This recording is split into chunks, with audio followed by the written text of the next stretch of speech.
Hi whole. ഇന്നത്തെ പരിപാടി എന്ന് പറഞ്ഞിട്ടുണ്ടെങ്കിൽ അയ്മൻ്റെ സ്കൂളിൽ നിന്ന് നാളെ ടൂർ പോവാണ് കേട്ടോ. അപ്പോൾ അതിന് കുറച്ച് സ്നാക്സും കാര്യങ്ങളൊക്കെ ഒരു ബസ്സിലിരുന്ന് കഴിക്കാൻ വെച്ചിട്ട് വാങ്ങാൻ വേണ്ടിയിട്ട് വന്നതാണ് കേട്ടോ. ഞാനും അയ്മനും ആമിനും ഇപ്പാൻ്റെ കൂടെ വന്നതാണ്. ഇപ്പോൾ പുറത്ത് ഞങ്ങളെ വെയിറ്റ് ചെയ്യുന്നുണ്ട്. ഞാൻ കുറച്ച് സ്നാക്സും ഒരു ഡ്രിങ്കിൻ്റെ ബോട്ടിലും അതൊക്കെ മേടിച്ചിട്ട് പോകാമെന്ന് വെച്ചിട്ടോ. പിന്നെ എനിക്ക് പൊതുവേ ഇങ്ങനെ സാധനം മേടിക്കാൻ വേണ്ടി ഭയങ്കര ഇഷ്ടമുള്ള കാര്യമാണ് കേട്ടോ.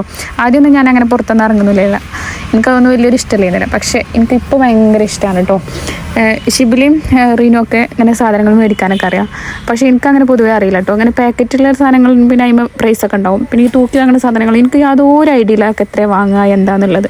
പക്ഷെ അതൊക്കെ അറിയണം എന്നുള്ളത് എനിക്കിപ്പോൾ ഒരു എന്താ പറയുക, എല്ലാം അറിയണം എന്നുള്ള ഒരു വാശിൻ്റെ ഉള്ളിലുണ്ട്. അതുകൊണ്ട് ഞാനിപ്പോൾ കുറച്ചായിട്ട് ഞാൻ പുറത്തൊക്കെ ഇറങ്ങും. സാധനം മേടിക്കാൻ പോകണമൊക്കെ എനിക്ക് ഭയങ്കര ഇഷ്ടമാണ്. ഇതിലേറെ സാധനം മേടിക്കണത് എനിക്ക് പച്ചക്കറികളൊക്കെയാണ്. ഈ വെണ്ടക്ക, തക്കാളി, എനിക്കതൊക്കെ വാങ്ങണം ഭയങ്കര ഇഷ്ടമാണ് കേട്ടോ. അങ്ങനെ ഞാൻ സാധനം മേടിക്കാൻ പോണ കഥയൊക്കെ പറയുകയാണെന്നുണ്ടെങ്കിൽ ഒരു കഥ തന്നെ ഉണ്ട് കേട്ടോ. ഞാൻ ഷിബിലിയും കൂടെ ഒരു ദിവസം പുറത്തിറങ്ങിയപ്പോൾ ഇമ്മ പറഞ്ഞു കുറച്ച് പരിപ്പ് വാങ്ങി വന്നുകൊണ്ട് പറഞ്ഞു. അങ്ങനെ ഞങ്ങൾ രണ്ടാളും കൂടെ പരിപ്പ് വാങ്ങാൻ പോയി ഷിബിലിൻ്റെ സ്കൂട്ടിമേ. അങ്ങനെ അവൾ കടൻ്റെ മുന്നിൽ നിർത്തി എന്നോട് പറഞ്ഞു പോയി വാങ്ങി പറഞ്ഞു. അപ്പോൾ ഞാൻ ഷിബിലിനോട് കടയിലെത്തിയിട്ട് ചോദിക്കുക എത്ര വാങ്ങേണ്ടതെന്ന്. അപ്പോൾ ഷിബിലി കൈയായിട്ട് ഇങ്ങനെ കാണിച്ചു തന്നു 2.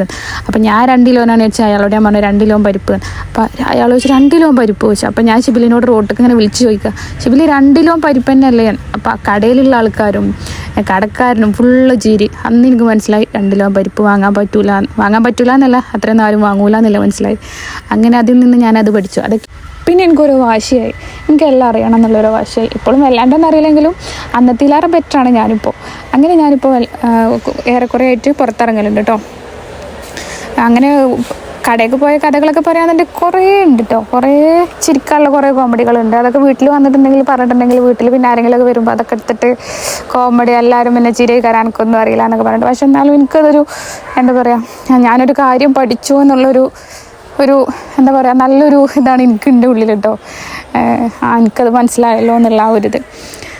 അങ്ങനെ നമ്മൾ അയ്മനിതാ പുലർച്ചയായി ഓനക്ക് പോകാനുള്ളതൊക്കെ സ്നാക്സ് ബോക്സിലൊക്കെ ആക്കി കൊടുത്തു.